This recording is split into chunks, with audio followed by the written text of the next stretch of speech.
Hello, hello, everybody. Welcome to Ask the Sensei for the beginning of 2024.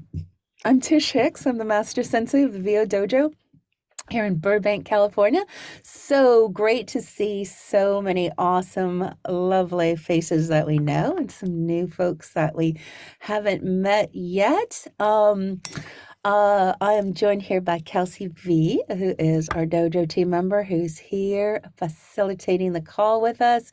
And we are super excited to invite Stephen Goard, who is a member of our nth degree and an inspirational voiceover colleague, to join us as our guest sensei today.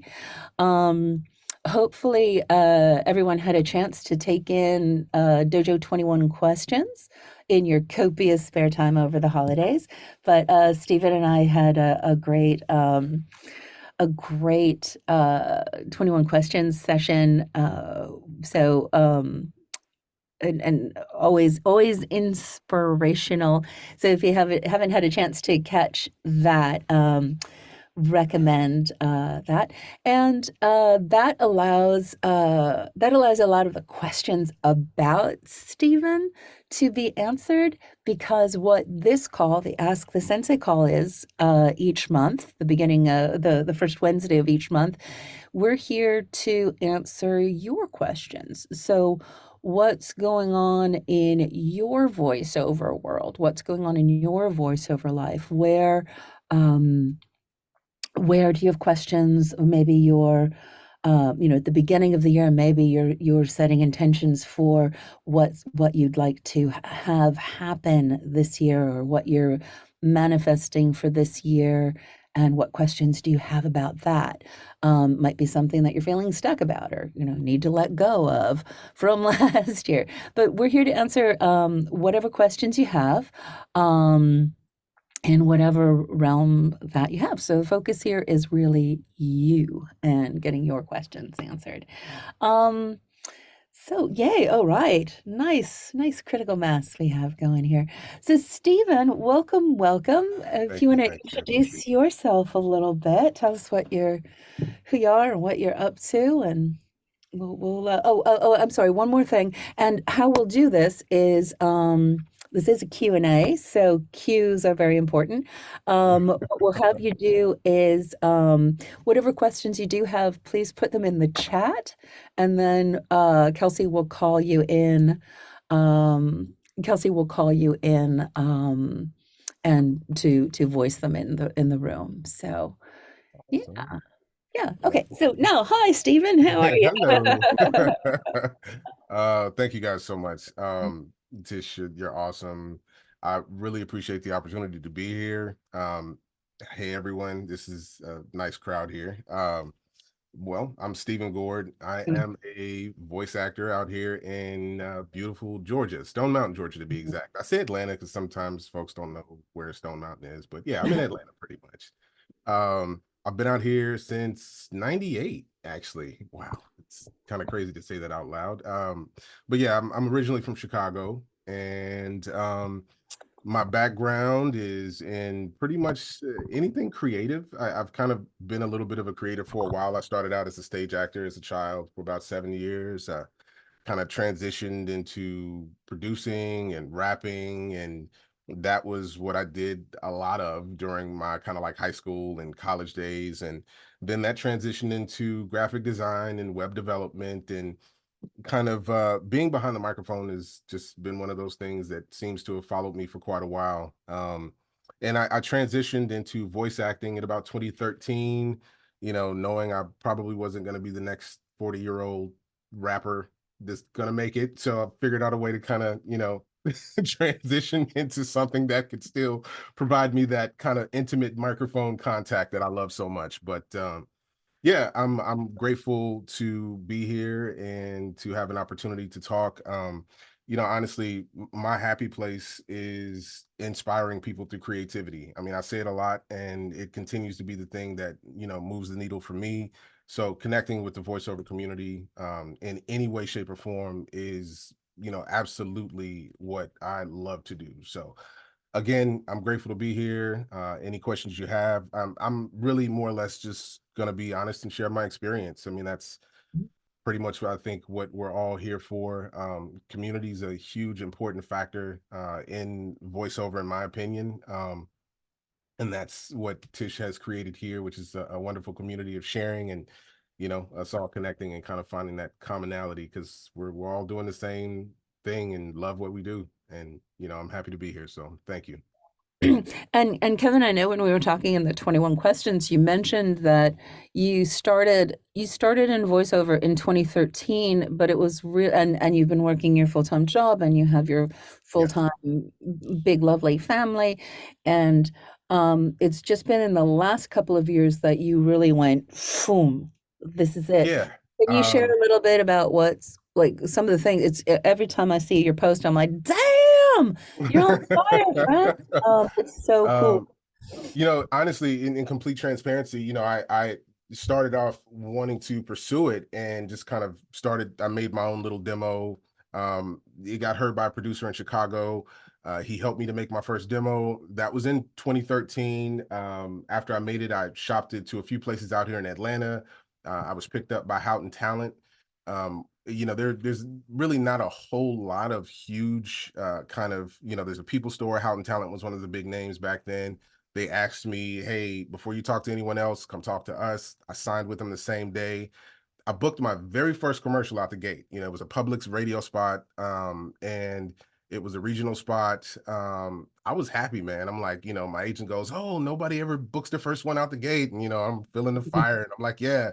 And then I didn't book anything for like 3 years after that, and I was kind of like, "Okay, what is going on?" But I learned a lot. Of course, life transitions. I remarried, had more children, of course, and Tish has told you I have 5 beautiful children, my oldest being 20. Um, but I really just decided again, voiceover's kind of been that voice in the back of my head saying, let's really push it. And after not really feeling much traction, a lot of auditions, just no traction at all, no bookings. I didn't understand why. I let life happen, but recommitted in 2020, actually, August of 2020, recommitted to finding out what I was doing wrong, or so to speak, not doing enough of to be successful. Um, and from there, it became more about education, training, and refining my space. And one of the biggest mistakes I realized that I made initially is my recording space. I was in the middle of my living room and right next to the window, and Whoops. then coming from a producer background and a sound background, it was kind of embarrassing to say because I really didn't incorporate much of the things that I learned. But yeah, like I'm recording auditions and sending them in. And just to go back to what I was saying before, the first one that I booked, I actually recorded that in a real studio. So it just kind of goes to show you that sound quality actually really does make a huge difference, even with auditions. So yeah, 2020, I recommitted to training. I recommitted to finding out what it was that I needed to learn. And I just, really put my head down and I focused a lot on connecting with people in the community, asking a lot of questions and doing very much the same thing, attending, seminars, community voice acting opportunities that were there to practice. I honestly can say probably beginning of 2021, um, I continued to train and then I got my first kind of big break, so to speak, towards the end of 2021, where I booked a Gatorade commercial, which was my first national one. But I did a lot of auditioning on like pay to play sites.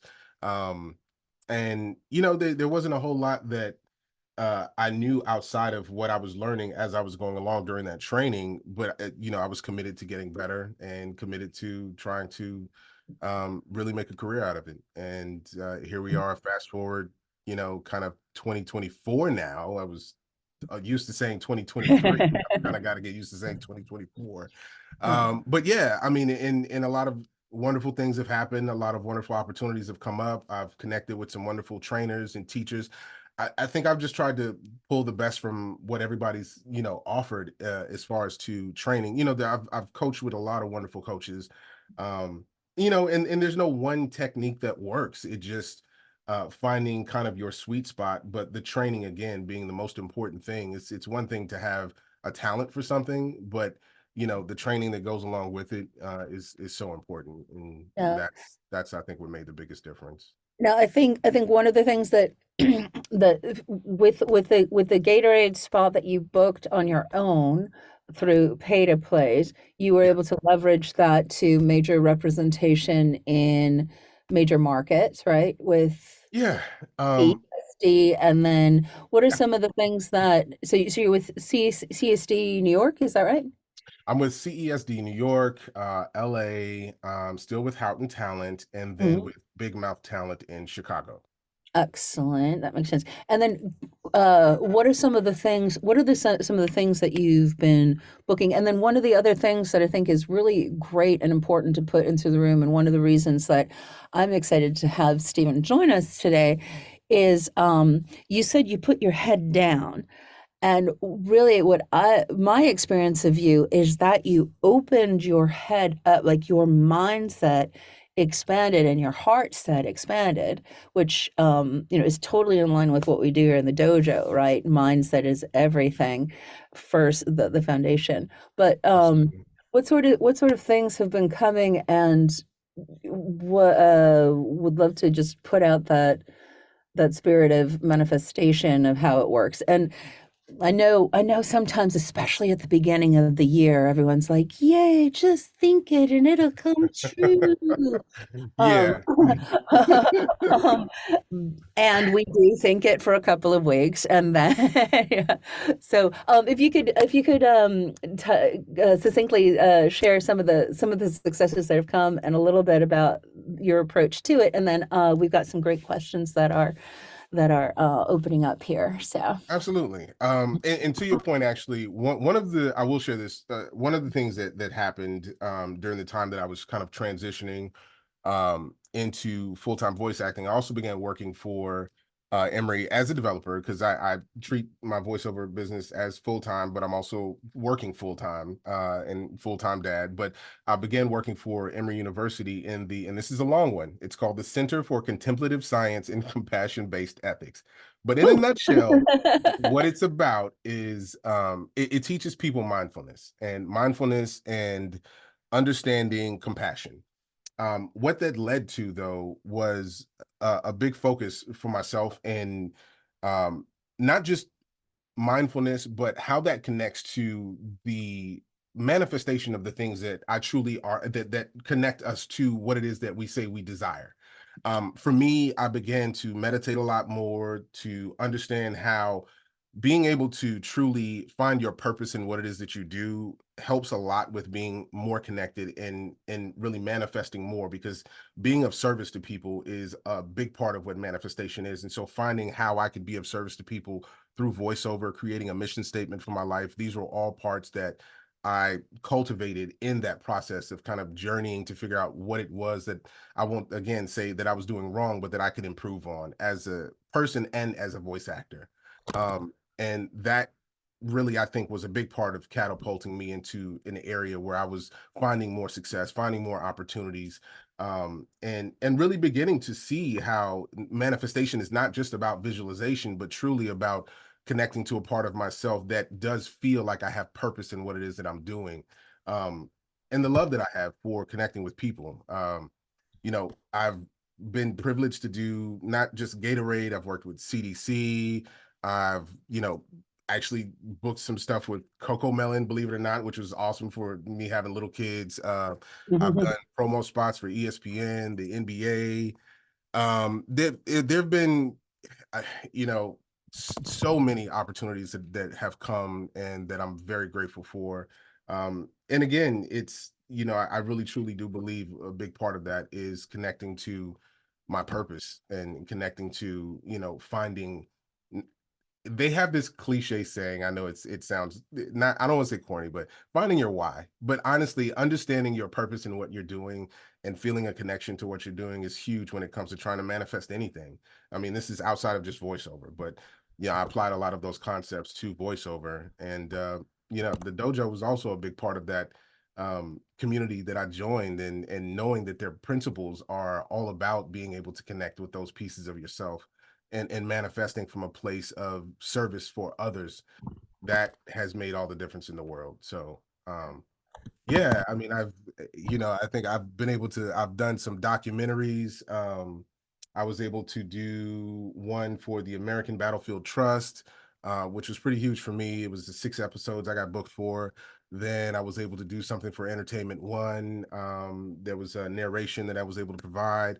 One of my biggest, I think, accomplishments, which was really cool, was working for Disney. I booked the role of Kang the Conqueror on the Disney Australia cruise and got to see it play on this like huge screen with all these different actors on the stage. It was pretty cool. So I mean, there've been some wonderful opportunities. I'm really grateful. You've also broken into the promo world with Yeah, ESPN. so the A little ESPN thing, stuff, a the little NBA thing. stuff. Yeah, Yeah, I've done yeah, a you couple know. spots for Fox Sports, and yeah, I mean, the practice of manifestation has so many different elements to it, but I think the visualization is a big part. Learning how to work with kind of your subconscious and subconscious imprinting, meaning, the things that we think when we're just going about our day, doing the automatic things. Um, I'll share something with you, and I keep this with me, but this is my mission statement, and I keep it in front of me, but I also keep it in my booth. I keep it in front of the monitor. I keep it on my window in the bathroom. I keep it above my head where I sleep in the bed. I keep it across from my bed. So when I hit the floor in the morning, it's the first thing that I see. Places that I frequent, because working with your subconscious has everything to do with, it's almost called imprinting. You don't even have to necessarily look at it all the time, but when it's in your visual and it's repetitive, it becomes a part of something that just gets imprinted in your mind. And then you find you become open to opportunities that will present themselves maybe even differently than you thought they would. um, and then specificity, not being afraid to want to ask. And it's not actually, the word is not ask, it's to create. But I say ask because I think that is something that we often do when we want to experience things and we desire things. We ask for them. We want to book 15 commercials. Well, it's not enough to just say we want to book 15 commercials. It's okay to say we want to book 15 SAG commercials by a specific date in this specific year, and knowing that you're going to do the work. Doing the work is a big part of the manifestation, interacting with our environments. But that faith and the belief in what it is that you're trying to do, the repetitiveness of seeing it, and then just connecting that with continually being able to move in that direction. um I think being adaptable and open to the ways in which things will show up, because I coined this phrase called loose targets instead of goals. I think we kind of set these different. I do want to say, being specific, saying I'm going to book 15 SAG commercials by November 15th of 2024 is great, but being adaptable in the sense of being open to it may show up in a different way. One of the things that I put on my vision board in 2021, for example, is that I wanted to book a reoccurring role, just one reoccurring role. Oddly enough, I didn't know necessarily. I thought in my head that that would show up in, a different way than it did, but it showed up, and I had to be adaptable enough to be able to recognize it for the opportunity that it was. So being specific is important, but also being adaptable, because a lot of the ways in which we're going to be able to receive the things that we're trying to manifest is really about aligning ourselves with the vibration. Because most of the stuff that we want, or all of the things that we want, already exist. You're just closing the space between your actual experience and the very thing that you say that it is you want. Um, and that's just kind of my mental approach to manifesting. I think there's various techniques you can use, but overall, just specificity, not being afraid to be very, very specific, but also being adaptable and open to how it's going to show up. Those are some very powerful ways in which I've been able to experience a lot in a relatively short amount of time. I mean, but I'm so involved in it, it doesn't seem like it's been a short amount of time. I just, the love I think for what we all do is a part of what will continue to guide us all in the direction of what we desire. Yeah, I hope excellent. that was helpful. Yeah, super, super helpful. Well, let's segue to some questions. Kelsey, why don't you bring some of the questions in the room? I think Terry's first here. And then my imagination goes to, I think it could be cool if everybody wanted to formulate one specific thing that they'd like to share for the year that you can post around your house and post around your space. If you can use this time to sort of brew and um, and hone in on that. So, take it away, Absolutely. Kelsey. All right. Yes, we have Terry first with a great question. Terry, take it away. Hey, hey, Hey, what's going on, Steven? how you doing, man? Doing well, brother. Good to see you. Hey, You Tish. too. Hey. Thanks for being here today. No problem. I wanted to know you mentioned a couple of agencies that you were working with when you first got going. Have Yeah. you had any bad experiences with agencies or representation so far? Honestly, I haven't had any bad experiences. But I'll say this, what I do often is I try my best to talk to others who are with different agencies, especially before I, was got with CESD or some of the other agencies. I was with AB2 for a very small amount of time before I signed with CESD LA. Um, and because I was determined to get California representation.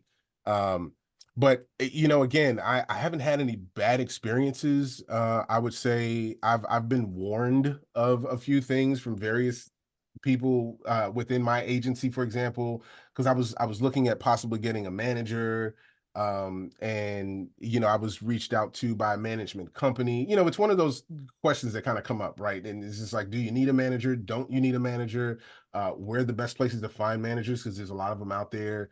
And of course, you hear about managers, they get, I guess, get 20% or versus the agency who gets 10, and it's 20% of everything versus just the 10 that the agencies get from what you have. So, I haven't had any bad experiences because actually I was with AB2 before I was with CESD LA, but of course, the LA division is much bigger. And when I went to them after I signed with them, I was just honest. I'm like, hey, I've had an opportunity to be with CESD LA. Is there any chance that you would consider allowing me to transition from the contract that we have to work with them? And honestly, just to be transparent, I talked to Kat, which is one of the other senseis in the dojo, to get advice on how to kind of navigate that situation. Yeah, and they were gracious. They said, no, no problem. We wish you the best. Go right ahead. So, like, I honestly have no real bad experiences. I've just been warned about some things to kind of look out for in the journey. So Yeah. hopefully that answers the Yeah. question. And Absolutely. I've been doing this for a super long time. Like the 2024, I moved from Chicago in 1994 and started my voiceover journey training. And so I've been doing this for a super long time. I've been with I'm pretty loyal with agents. So I've been with similar agents for a long time, or let the evolution of agencies happen.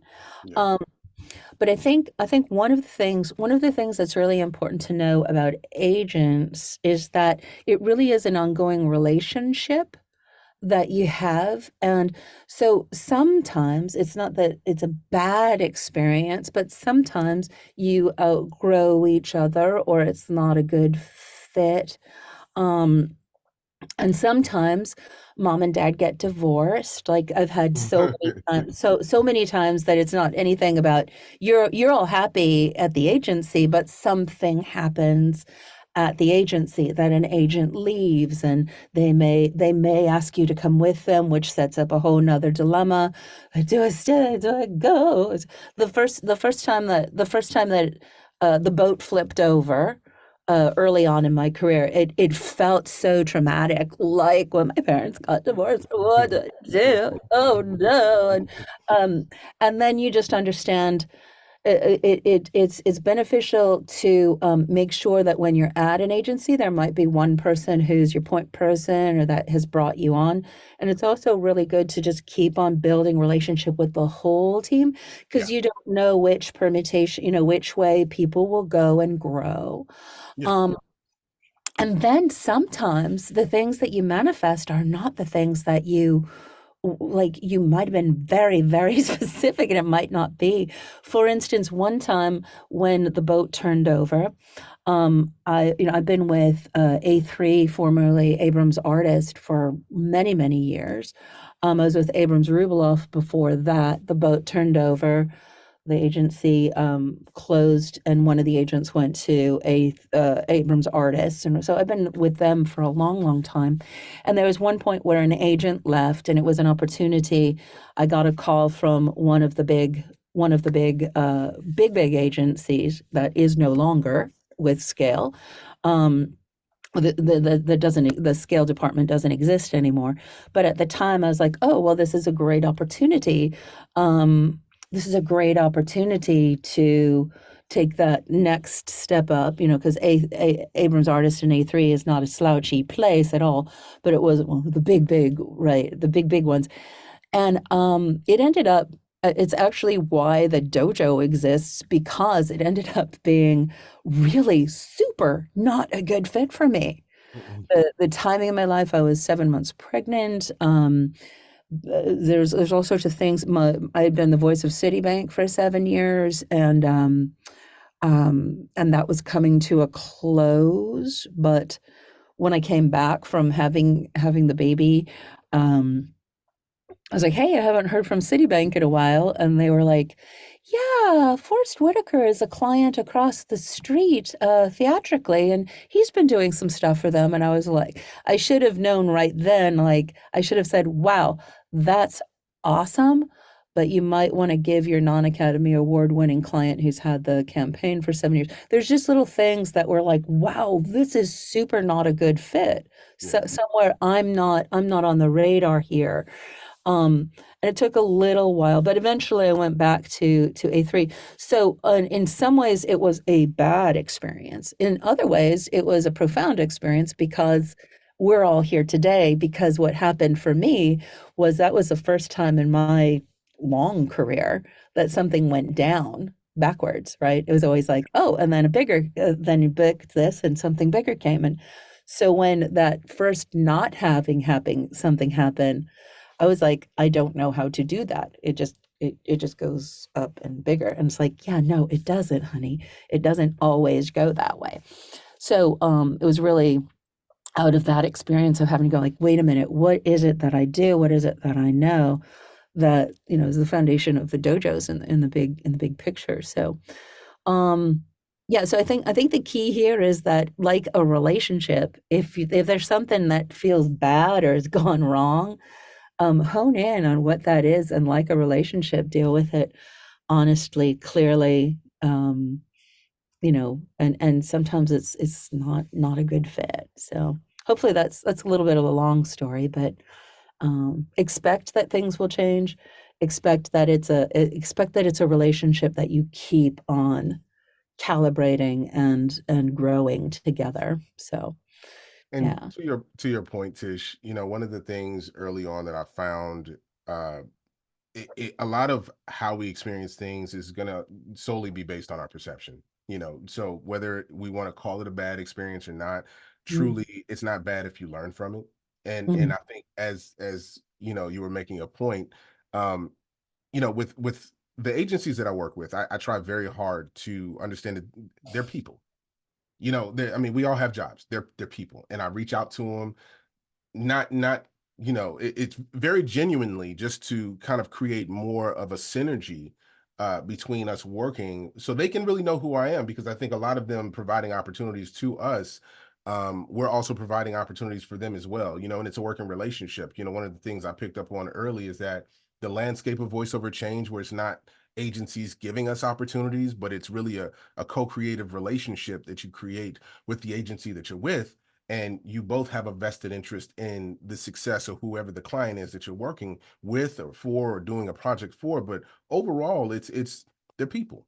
mm. I don't act as if I can't reach out and say something like how you doing, or just sharing people stuff, without creating this whole gatekeeper kind of feeling. And that's it. That's one thing that I didn't have when I first came in. It really was like, oh, agents, oh, uh, managers, oh my God, clients, and they're people. They're all people, and I just try to take away this whole mysticism and deal with it from that perspective. And I think you find a lot more connection, especially when you find an agency that you call home, and that's the goal. I mean, honestly, I consider CESD family, and it's not something it's not a word I throw around, you know, uh, haphazardly. Mm. Um, but that's, as with any family, it's intentional. You know what I mean? And anything, most of the things we do, especially when it comes to manifestation, are going to be intentional. So I just wanted to piggyback off of what you said. Yeah. Yeah, absolutely. And I think gratitude, Absolutely. letting people know that they're appreciated every single not obsequiously, but like, oh, you're so great. But just having that be a positive experience. And then the beautiful thing about the story that I just shared is now one of my managers was the agent that I worked with at that big agency. So it all comes round. It all comes around and we're all in the mix. So yeah. Absolutely. Good. Hope that's helpful. And also the other thing that comes up is at the dojo, we always say there is no they, there's only we. So that's how we all get through this There you together. go. Yeah. What's the next question, Kelsey? So our next question is from Stephen Griffin. Stephen, are you around? Yes, I'm here. Yeah. Hi, what's Hey, your another question? fellow Steven. Pleasure Hey, to meet you. another Stephen. All good vibes, for sure. So, Stephen, my question to you is, as you were beginning your journey in VO, Mhm. how were you marketing your services outside of the agency, back in 2013? Just tell me some of the things you were doing. You're doing email marketing, direct marketing. How are you kind of getting your services out to the world? It was a lot more direct marketing, and again, I'll say, my background was graphic design and web development. I kind of leveraged a bit of what I knew about web design to create my own website, to ensure that it was kind of properly SEO'd so that it gained the visibility necessary. And then, most of what I did was just direct outreach. I'm just a big proponent of kind of creating synergy with people. So sometimes it's not about making huge strides, it's little steps that make a difference. And every relationship that I created, I tried to cultivate that relationship. Um, and that's been my formula. Like, honestly, to this day, I still really follow that formula. I don't use any direct email campaigns. Most of it is literally direct contact via LinkedIn or Instagram. Those are the two main sources. I do post some stuff on Facebook, but for the most part, most of my actual connecting with people has come through LinkedIn, Instagram, or relationships that I've cultivated out, directly.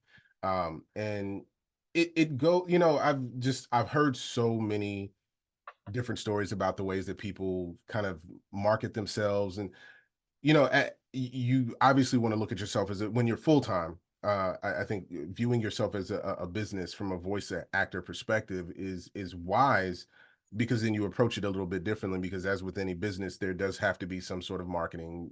There does have to be a bit of branding, and that really just comes down to kind of figuring out what is the brand, so to speak, that you're going to create. But you don't know that until you've had opportunity to kind of get out and experience, well, what am I booking, what comes more often, what opportunities am I getting that I'm capitalizing on more often than others, and what areas do I want to move into. All of that can be incorporated into your own kind of branding method. But yeah, most of mine was direct marketing. I'm just a big proponent and a big people person, and Mhm. reaching out and connecting seems to work for me. I don't think there'll ever be, especially in this time, everything we're doing is virtual right now, and so to truly feel connected, it probably takes a little bit more effort, because it's easier when you're in front of, sitting in front of someone and talking directly to them. So, making genuine efforts to connect with people in the different mediums we have is honestly one of the best ways that I've been able to, create additional business. Yeah, I think that's really the key to everything. We were just talking about relationship relationship being at the heart of working with your representation team, right? The team that you have chosen to be part of your business and move your business forward. And then how do you think of each client, each client and each prospective client as what is their experience of interacting with you? I know, Stephen, when we were talking in 21 questions, you you talk about really genuinely wanting to make it so that people are happy to be interacting with you, that it's Yeah, easy and fun, and it feels great to be working with you. yeah, Um, so I think that's an interesting way to think of marketing, because I think someone like, okay, how many touches, how many, blah, blah, blah, blah, blah, blah, blah. But yeah, yeah, it's you to know, remember that there's a person on the other side of each of those touches, or what are you sending out and how does it make people feel, right? yeah. Dear sir, I would like to please, yeah. Um, yeah. Yeah, I think just once you are able to connect with people, just ensuring that that experience that you have with them and that they have with you is one which, just like with anything else, if you feel good, you'll go back. And most people want to continue. It's like if you get your car, there's a million and one people who can wash cars, but if you find a person who does your car and does it in a way that makes you feel good and your experience with them, you're going to continue to go back to them. There's no need to look around at the millions of wonderful other car washes out there because you found a place that feels good. And that's creating that is what it's about, for me, that having anyone walk away from an interaction with me feeling good, and again, with my personal motto, inspired, like I'm happy, if that's what I can say. Mm, yeah. Thank you very much for that insight. I really appreciate it. Yeah. Absolutely. Cool. So we got some other great questions in the chat. If you have a question, Kevin, if you have a question, if you could put it in the chat. I see your hand raised, but if you can put it in the chat, that would be great. Who's next, Kelsey? So we have Jillian. They are driving, so I'll read it for them. Mhm. Stephen, Jillian wants to know if you could share your mission statement with us. Absolutely. Absolutely. So this is and I'm a transparent guy, so I'm gonna give you the whole thing. This is you're gonna get the numbers, the whole nine. Again, but what I do want to say is this is the third time that I've written my mission statement. So where this is now is based on, as you begin to manifest different things, it moves the needle of what you believe is possible. And so I begin to raise the bar. And every year I've been able to exceed it. So this is really just a testament to my faith in that I know it's here already. And so a lot of what I write is in the present tense. And so this is my actual mission statement. This is the updated 2024 January Fresh 1st off the mission statement, presses. fresh off the press. Yes. Okay.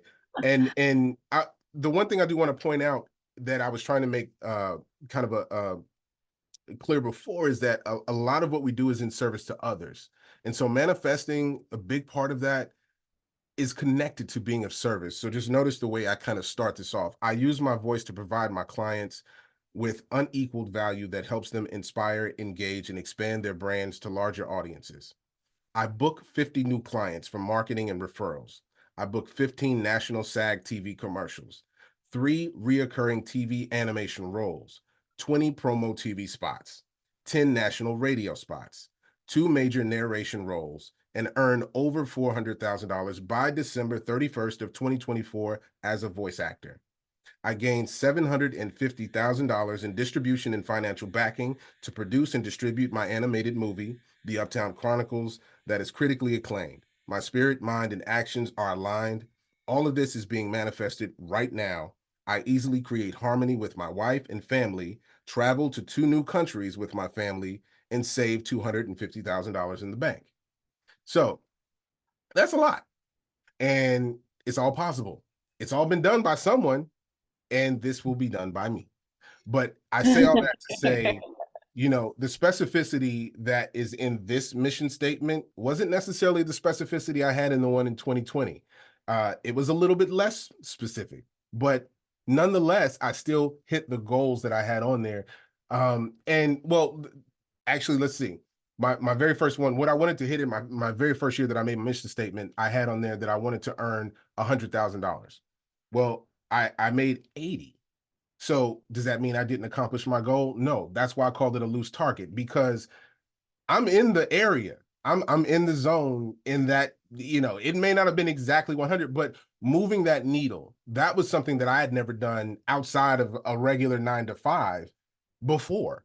And so it made me feel what's possible that I had not accomplished. So then my very next year, we moved it up to 200. And as you can see, this year, we moved it up to 4. And every time you move the needle, you just begin to allow yourself to see more and more of what's possible as you begin to see yourself manifesting these things through the specificity and through the connectedness. But I started off by saying I use my voice to provide my clients with unequaled value. So being of service to the people that I'm working with is what's most important to me, not just making the money. I realized that will come if my heart and my mind are aligned in the right place to be of service to other people in this industry. And so that's my mission statement for right now. Yeah, it's impressive and possible. I love why not? Why not? It's great. Absolutely. It'd be interesting to hear what people's visceral reaction to the specificity of Stephen's, what came up for you. It'd be like, put that in the chat of what came up for you hearing it is like, yeah, or that's crazy talk, or well, of course Stephen can do that, but oh, there's nothing in that black bag for me. Just interesting to like notice what came up for you about that. Yeah, super cool, super cool. What's the next question, Kelsey? We'll take one more. We'll do a little break and then we'll finish up. Yeah. Marissa, come on up. Hi Tish. Hi, Stephen. Thanks so much for being here. This has been so awesome. So much incredible advice that I feel like I'm just jotting all of it down. But yeah, so my question is, what's a typical day like for you in terms of how you most productively break out your tasks for the day? So auditions, marketing, whatever else is kind of on your to-do list for the day. Okay. So again, just to be very transparent, I still work my 9 to 5 now. So my goal, and well, I won't even say a goal. I've already made my mind up. This year, March 1st of this year, I'm going full-time voice acting. So that will not be the balancing, the constant between 9 to 5 work. And, I've been very blessed to be able to work from home 3 days out of the week. And that's allowed me the opportunity to audition at the level that, I planned. But a typical day, I wake up at 5:30, get the toddlers ready for school. They get dropped off first. The high schooler goes next. I come back. I usually do my meditation before he leaves.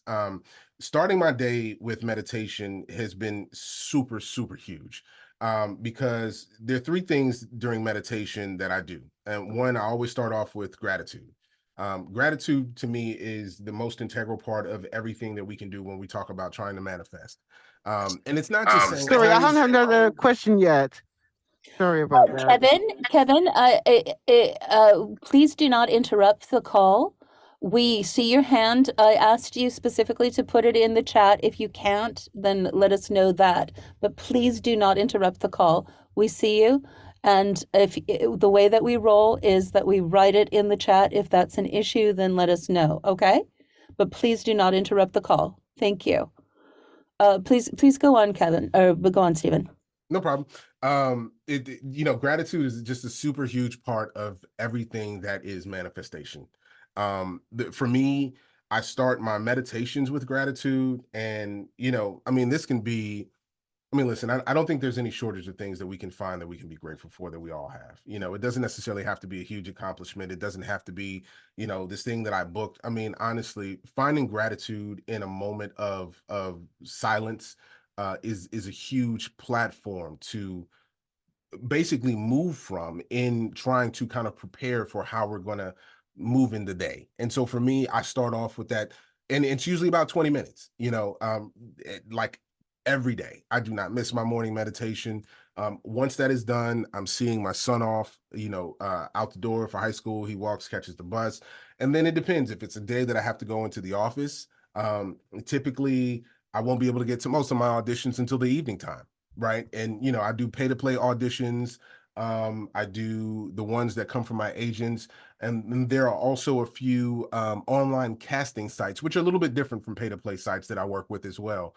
But usually what I'll do is I'm a coffee drinker, so I got to have that first cup, and I'll get that first cup and I'll come sit down and I'll go through what auditions that I have coming in, mostly from the pay to plays, because a lot of the stuff from my agency comes in throughout the day, and it's more or less just a response that you give to confirm that you're going to do it.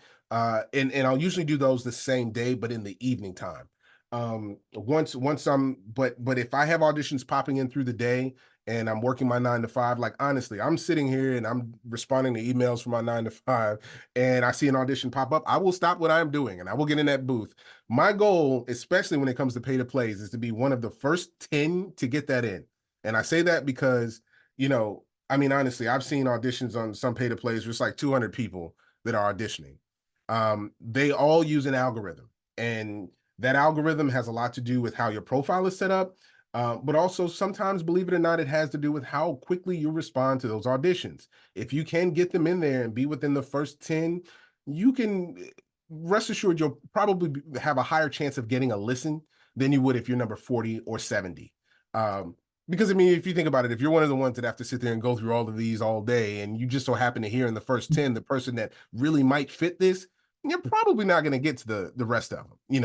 So that I just made a habit of trying to be within the first 10 of my auditions, and that's kind of my hustle throughout the day. It's like I'm stopping what I'm doing for work, I'm responding to emails, I'll jump back in. Sometimes I don't even have lunch until like 2 o'clock, or depending on if I have a session.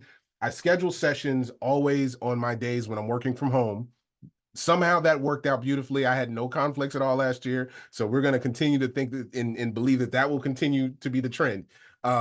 But honestly, if I am in the office and I find that I have an audition, I will jet home and I will ride home. I will not eat lunch, and I will do that audition and drive back to the office. And it might just take me a little bit more time, but it's worth it. And that's kind of the relentlessness and the quote unquote Mamba mentality that I've taken with auditioning, because auditioning is the job. Booking, and one of my coaches used to say, auditioning is the job, booking is the icing on the cake. That's my approach. I come home in the evening times. I'm usually the one cooking dinner, but I pick everybody up first, get baths done, get homework done. Once they're down about 9 o'clock, I am down here in this booth again, and I'm sitting down going through all the auditions that I responded and confirmed during the day. And then I'll usually be up until about 12, 1 o'clock, and then I'll get up and do it all over again. And that's pretty much been consistent for the last 2.5, 3 years.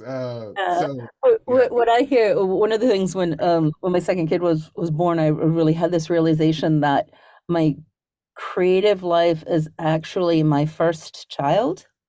And what I hear and what you do in keeping a full-time job, taking care of all the other family and kids, that you do what you need to do for your voiceover career in a way that you do for your kids. Absolutely. Like you don't let the toddlers go like, oh, I'm tired, toddlers, right? That's what I hear, that commitment and devotion, doing what you need to do. And it won't be forever, right? The babies will go to school and then like those things. But yeah, that's a really powerful thing. So I hope that answered your question, Marissa. Like that really is what my day Yes, looks like. tenfold. That was an awesome, super impressive too. Yeah. Thank you so much. No problem. So, Kevin, it seems like you might not be able to type your question in the chat. So let's take your question, and then we'll do a little wrap up, and we might be able to take a few more questions if Stephen has some time. What is your question, Kevin?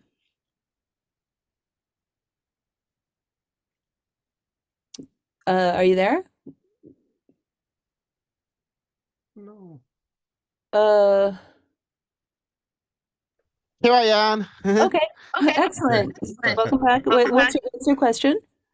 So, I noticed you've been doing the cocoa melon one recently. Yeah, actually, the Coco Melon one was one that I actually booked early in the year.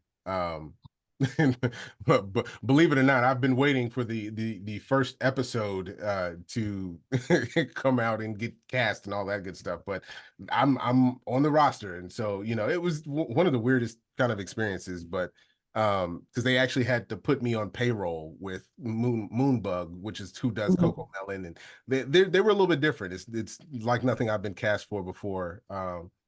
and I think there was one other. I recently got cast for a DJ voice in Loud House, which I thought actually was an animation. So it shows you, like, my kids are probably more connected to some stuff. But this is the Really Loud House, which is actually the show, the Really Loud House with the real people. It's not the animated version. So Okay. I actually get to play a voice that's gonna play in it, but I won't be singing. But yeah, I mean, did you have a specific question about the Coco Melon thing, Kevin?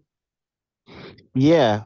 When are you gonna start doing the Coco Melon? And then what's character, what DJ look like in the really loud house? The voice of the voice of the DJ. What was the DJ like? After Well, that about the Coco Melon? I literally just booked that one. I think before the end of the year, so it has not actually recorded as of yet. But I won't be on camera, so this will be something. My voice will be playing as the DJ. I believe it either through the phone or through a TV or something like that that shows on the actual show while the characters are interacting. Those Um, are those are sometimes the best. I did a parrot voice on the Drew Carey show years ago, so I actually was on the set doing the voice of the parrot, but then I got residuals for many, many years, um, doing that TV show like as if I were one of the cast members. So. yeah, it's pretty cool. So no, that's one that I recently booked, and the Coco Melon one, believe it or not, like I booked it, and I had to do like maybe 3 auditions for it. And I'm like the dad of one of the kids that sings the songs. I had to sing, believe it or not, and I don't have a singing voice, but I have that singing voice where you can it's kind of like where they just no just sing, do what you do, you don't have to sound good. So it wasn't terrible, but yeah, like I've just been waiting for them to write the episode. So I guess some of these TV shows work a little different. So I've literally been waiting in the wings to do the Coco Melon episode, which has not actually come out as of yet. So but yeah, I mean, I did book it, and I'm on payroll, ready for whenever they're ready for me. Yeah, excellent. Excellent. Thanks for that question, Kevin, and thanks for following the protocol. It's really helpful. Um, good, good, good. Well, we're almost at the top of the hour, so what I'd love to do I can stay. is Oh, okay, great, great, great. So what we'll do is eh, share a little bit about how to keep in touch with Stephen, how to keep in touch with the dojo and what's coming up for the year, and then we'll finish officially at the top of the hour. So if you have to keep on with your day, we'll just honor that tight hour of Ask the Sensei, and then if you can stay, we'll keep on taking more questions. For another 10, 15 minutes, if that works, Stephen. Yeah, I'm here. I'm here. Okay, awesome. So, Stephen, how do people best keep in touch with you? As you said, more follows are always good. Yes. Yeah, I mean, I post a lot of the stuff that I do on Instagram. Stephen G _VO is my name on there. And then a lot of stuff on LinkedIn, which is where I connect with a lot of people, much more personally. And I don't even know. I think what is I think I put the link in there at the very top. It was so it's linkedin.com /in/Stephen Goard. Stephen B. Yeah. And then feel free to email me, stephen.goard@gmail.com. I mean, I'm not one of these people that doesn't, I'm a people person, I'm a talker, that's what we do. We get paid to talk. So if you have questions, I'm happy to, answer them in whatever way I can share. Yeah, yeah. And in terms of what's going on at the dojo, we do this, Ask the Sensei, the first Wednesday of every month. I love that everyone's kind of got it as a destination, as part of the rhythm of your month. That's great. No matter where you are on your voiceover journey, we are here to meet you and to help facilitate you getting where you want to be in the most succinct amount of time. So if you're just starting out on your journey, if you've been on your journey, like if you started your journey in 2013 and you're like, what the what? We will meet you where you are and take you all the way.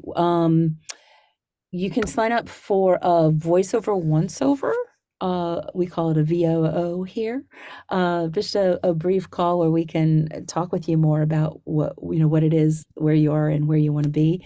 And we have you should do voiceover launchpad, and the workouts are starting middle of January. If you're on your journey or want to refresh, that's happening. We're just starting the Mystery to Mastery session. So if doing something that's a really focused, full force training is something that you feel will be something that takes you all the way, we do have openings, and would love to talk with you. Get on my calendar for that. And then if you're working pro, our nth degree focus action forums, weekly workouts, and twice monthly accountability groups are something that can help you focus and keep things moving. And then, of course, January we'll start up our Bio Dojo Pro Fight Clubs, which is our working pro workouts that bring together top-notch talent with the decision makers who hire us. So those will be starting up in January as well. So check out the website, sign up for a voiceover once over, and keep on coming here. So that's great. And look at that. It's 10:59.44. There we go. That's some session precision there. Awesome. So if you do need to leave at the top of the hour, thanks so much for being here. You can catch the replay of anything that you missed. I think these are good to be able to listen to, like podcasts, have in the background. Yeah, and then why don't we, thank you for being here, and have a great day and great beginning to your new year. If you have to roll, and if you can stay, Kelsey, why don't we do another couple questions? We'll fit as many questions Yeah, as we can. as many as you can. I'm here. Awesome. Okay, I actually have a question for you. Yeah. Okay. So how do you seem like a very mindful person. You said you meditate in the morning. How do you prevent pattern thinking if something doesn't go the way you thought? So, like, let's say you're getting auditions and you're getting callbacks, but you're not booking. How do you prevent like spiraling from that, right? Well, I think that's a great question. I'm going to be honest with you. I think the natural part of who we are is we trend. I acknowledge that energy goes like this. And there's no straight trajectory. There's no, straight path. It's really learning kind of to appreciate these periods of up and down. I think Mhm. it comes with persistent training in how you view the experience, and then it becomes second nature when you do it more often than not. Um, if so it One thing I will say that voiceover has gifted me with is self-awareness, because it's taken a lot of Mm. time for me to silence the chatter that we naturally hear in our minds. I mean, there's the subconscious, there's the conscious mind, and then there are all the different messages we're going to receive, because we truly are energetic antennas. And even some of the things you're going to pick up on that's energy doesn't necessarily originate from within you, but you can you can grab a hold on it, and then, like you use the word spiral, it's easy to spiral down. But Mhm. retraining our minds and how we handle those energetic periods, I think, becomes the more advantageous approach. And so you don't have to necessarily stop yourself from feeling the feels if, for example, you do get a call back and don't get it, which has happened many a time to me. But Mhm. allowing yourself to not necessarily be attached to outcomes helps a lot. And then also to realizing that, again, everything is a learning opportunity. So what can you do with something that, one of the things that I do, and I'll tell you, I can be a little bit of an analytical person too, just as much as I feel like I can look at things from an esoteric standpoint. I have a spreadsheet that I created for myself. And what I do every month is I'll go and I have just a couple of categories on there. I'll have the client that it was an audition for. I'll have whether I got put on hold for it. I recently put on who the casting director was, but before I didn't have that on there for the first 2 years. Then I'll put down what the specs were, and then I'll go find the actual spot that booked. A few of the things that I've learned from some of the coaches that I've worked with and casting directors that have offered information is that many times most of these clients and brands don't venture too far from where they were before. I mean, they may find a new voice, they may find a new person, but a lot of times it kind of stays in somewhat of that same. So allowing myself a time for reflection, because I think whatever you can do to move the needle just a little bit is all it takes to move past those periods of natural, ebb and flow. When you have those periods where you do feel down, a lot of times I'll get to those periods and I'll even talk to my wife and I'll say, I'll acknowledge. You do have to acknowledge it first. I think that's one of the first keys that I've learned is acknowledging that you're feeling the way you're feeling. Okay. Don't try to act like it's not there. Don't try to deny it. And then allowing yourself the space to move through it naturally. But that's easier to say than to do. So by doing small things to move the needle, you take your mind off of that thing. And now you're focused on something that can positively have an effect on your trajectory. And so it's really a shuffling of energy, so to speak.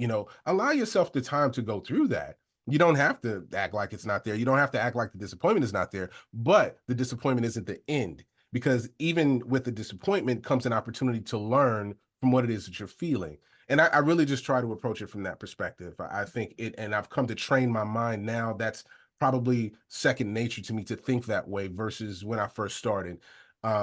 Because I think these are just natural ways that we're going to feel in this field of, I mean, heck, we put ourselves out there, we send auditions, we wait, and you hope, and you feel like you've done the best audition of your life, and you hear crickets, you get a call back, then you hear crickets, you get put on hold, then you hear it's just so many different ways it can manifest. And so not allowing those to detract your true connection to what your why is, your purpose, and your push to continually improve. And again, I just think it just becomes a habit after you continually do it, and just allow yourself to retrain how you view those circumstances and the labels that our minds want to put on them. Because honestly, there is no losing. There's only winning and learning. And that's the mindset that I have. That's amazing. And I think tying into one of the things you said at the beginning, Stephen, we are creators. We create this. And then this spiral motion is the energy that we create, that we do have. We do have control. There's so much of this that is out of our control, right? Which is about going with the flow, et cetera, the riding the waves of it. But this spiral is something that's a really powerful image that can keep in mind. A spiral, you can create a spiral with that energy that is going upward, like an eagle flying a thermal, right? That's a spiral, and it goes up and effortlessly goes up and higher effortlessly. You don't even have to flap your wings, right? You can create that energy with the spiral. And when we start going into the negative things, what happens with a vortex? That's a freaking tornado that rips through towns and destroys houses and destroys everything.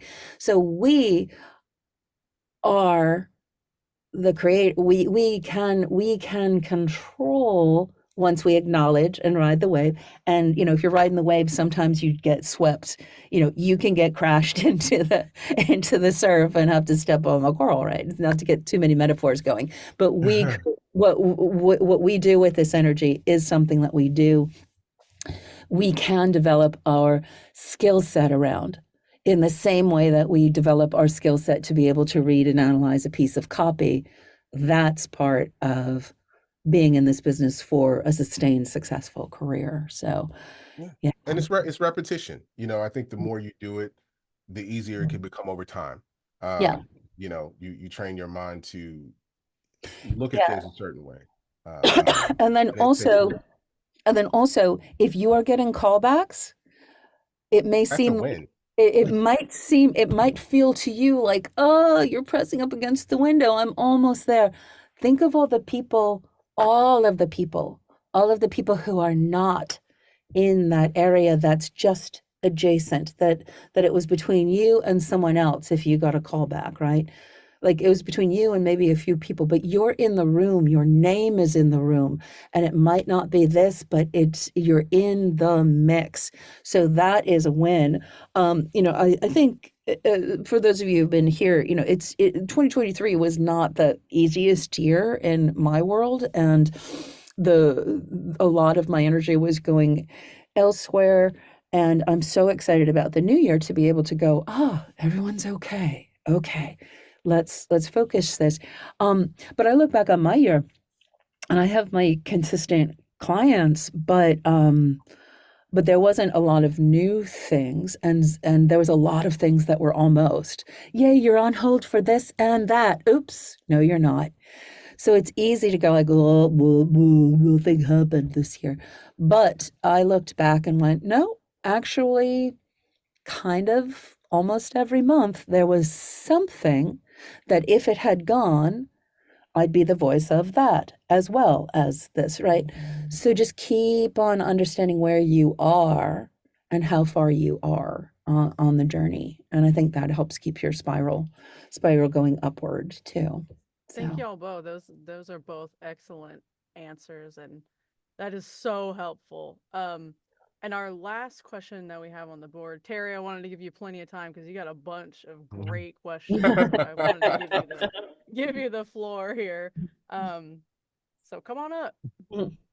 It's me again. Hey, All right, Steve. So I wanted to know about your audition process because you're yeah, booking across so many different genres now. And I know from having auditions in a bunch of different genres as well, it's kind of hard to bring that same energy and just keep, you have to get yourself in a certain mindset to do like an animation audition yeah, versus a promo or a commercial. Do you yeah. match everything that's the same type in one and then try to keep that same energy through and then shift gears?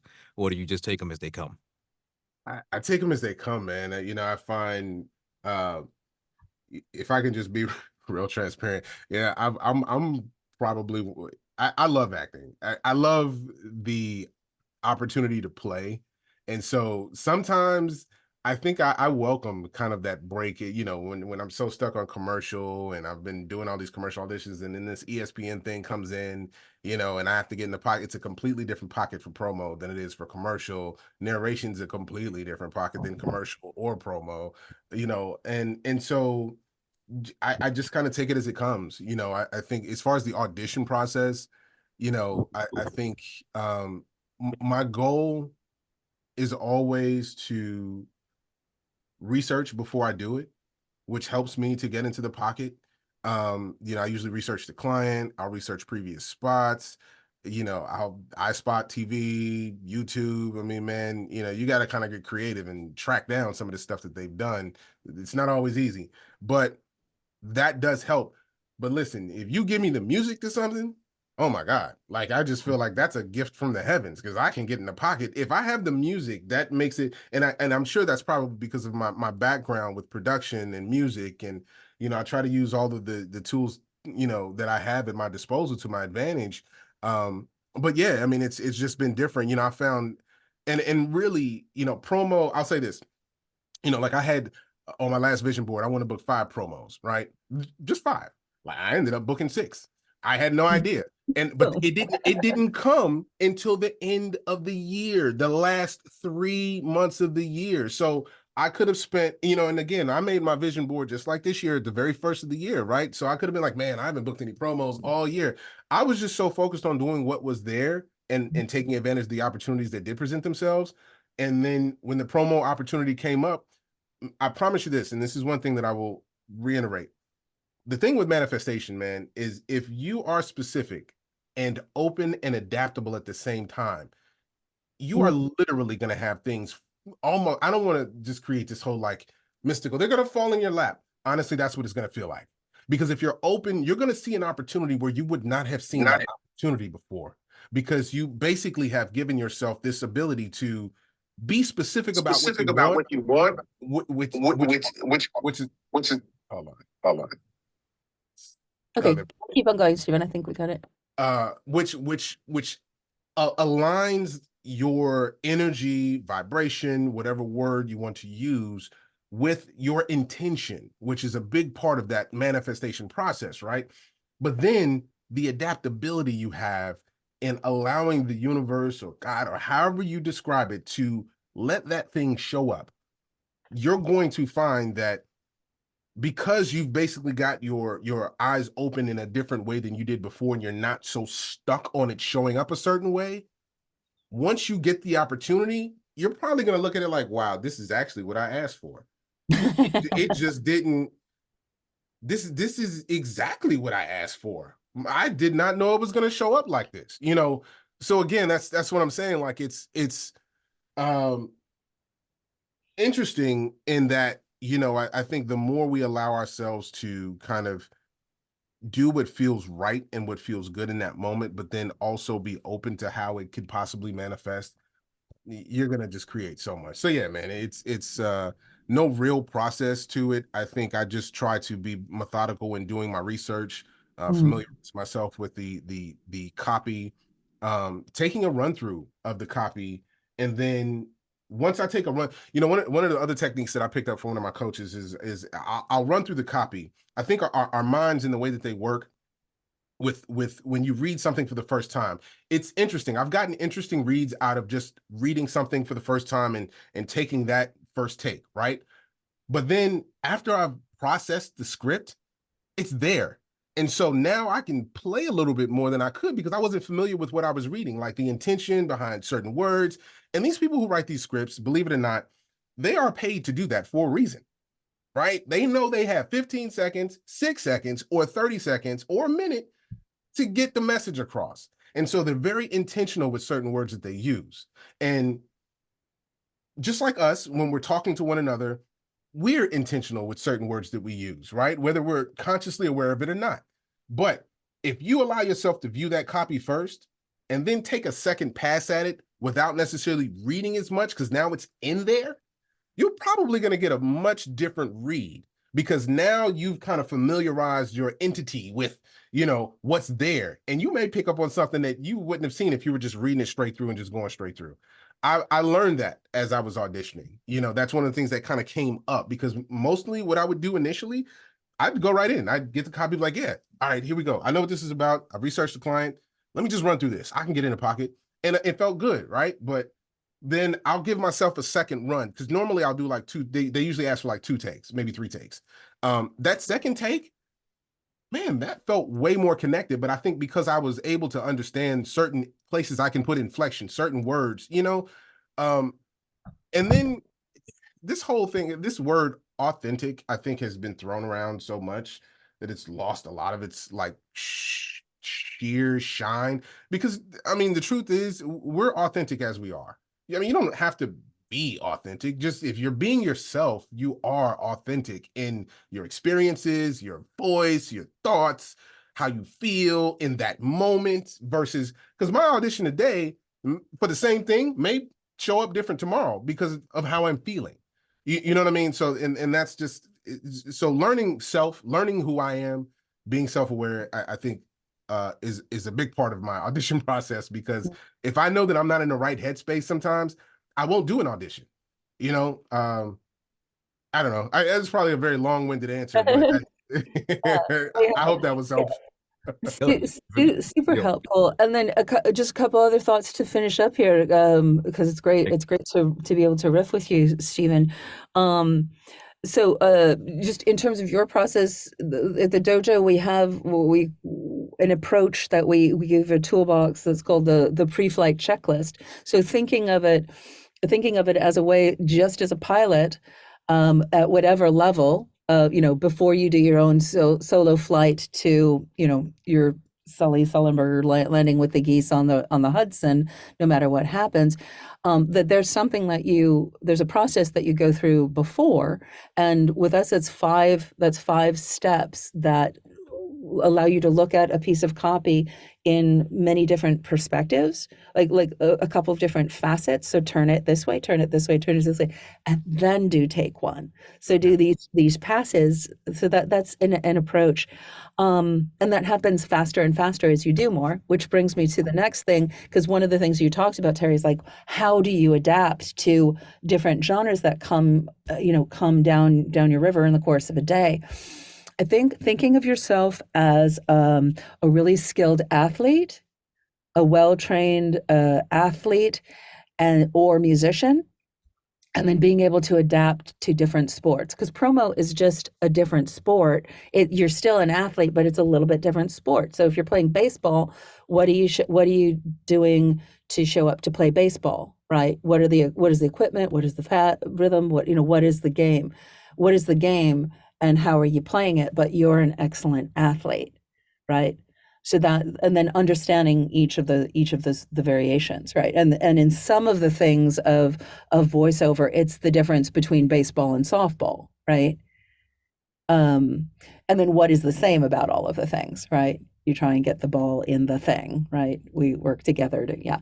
So that's one thought. And then also, I think that there's something really important about developing whatever your process is how many times are you at bat, right? So if we take the baseball metaphor, if you are only up once a week at bat, there will be lessons that you learn, but that's different than if you're at the batting cage for 3 hours a day, right? And this is all metaphorical. I don't want to. So if you notice what happened, and Stephen talked about it, he's working his full-time job. He's getting some stuff. It's not fully his focus. He shows up. He's good at what he does. It's when he goes like, boom, I am playing baseball. I am doing this professionally. I'm showing up every day. And then the opportunities come. And those are the things that when we have, so I think that there's at bats and consistency as well, that we can keep on developing our approach and our audition, which is also, what we do at the dojo and what you can also do on your own. And then you start getting opportunities in a lot of different things, right? Because those are the things. Yeah. Yeah. Well, guys, thank you so much for a great session. Great questions. Really great energy here. And Stephen, thank you so much for opening the year in such a powerful way. It's just the beginning, and super excited to be here on the journey together. Absolutely.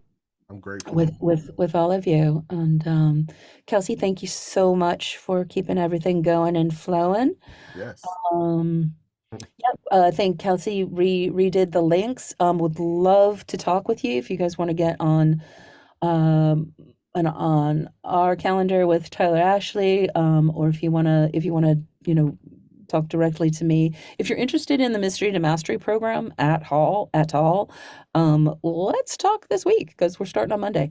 So yeah, vodojo.com/CWD if you're interested in the Mystery to Mastery program. We'll get you fast tracked there. So we'll see you next week. Great to see everyone here. Or not next week. What am I thinking? Next month for Ask the Sensei. You can also put the third Wednesday is Get to Know VO. We'll do a little bit more. What are we doing with our year with Melissa McFarland, who's part of our team and a great entrepreneurial coach. What are our intentions in Get to Know VO? Yeah, so stay close, keeping supercharged, keep recognizing that everything is possible, and it's beyond the hype of join this fitness center now. Like we're approaching this. This is intention about laying the foundations for a sustained, successful voiceover career. Absolutely. It can happen quickly. and it may not happen quickly, but it can happen, right? And the more focused we are and the more aligned we are and the more consistent we are, that is when things start aligning and you catch that thermal. And there's moments where we don't have to flap our wings. But otherwise we're always in the mix. So many metaphors, so little time. Thank you all. I hope Thank you you, get guys. forth absolutely inspired so Stephen can fulfill his mission statement. We all can fulfill our mission statement. So thanks everybody. Have a great rest of the day and Happy New Year. thank you, Kevin. Good to see you. Good to see you. Great. Thanks everyone. Bye. Bye. Thank you. Bye bye, Stephen. Bye. Bye. Happy New Year.